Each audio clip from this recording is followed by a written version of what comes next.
from today, Massachusetts voters will be heading to the polls, and UMass Amherst is out with a new poll that shows a not-so-clear path to the finish line for either party's top candidate. Western Mass News reporter Wesley Days is live for us tonight with more. And Wesley, I think it's safe to say voters aren't exactly excited to see similar names on this year's ballot.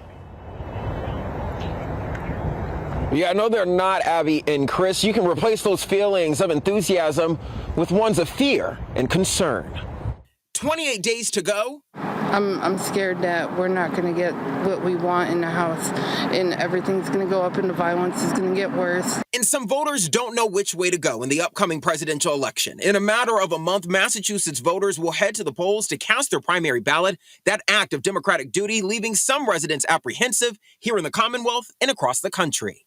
Americans are pretty bearish on the 2024 presidential election. They're not enthusiastic about the idea of a rematch between Joe Biden and Donald Trump. In a new UMass Amherst presidential poll that puts President Joe Biden head-to-head against former President Donald Trump, if voters had to pick someone to check at the ballot box, 29% say Biden, 25% for Trump, while 46% say this matchup wouldn't get them to head to the polls at all, something lifelong Democrat Ethel Lee tells us shouldn't happen. People died so that we could vote, right? So I think that if in fact you are worried, as I am, about who could be president, once again, I think you have to put your foot forward. Those new numbers not just highlighting a no-show for voters, but also fears of election violence, like a repeat of the insurrection back in 2021. UMass political science professor Jesse Rhodes led that poll and tells Western Mass News more about the results. When we drilled down into the data and looked at people's written comments, we found that there were a lot of fears of violence, everything from fears of assassination of the president to rioting and violence in the streets. But those fears not stopping some. I would say that no matter what happened in the past, don't let that hinder you and just go ahead and do what needs to be done. That don't let the fear of the past, stop you, paralyze you.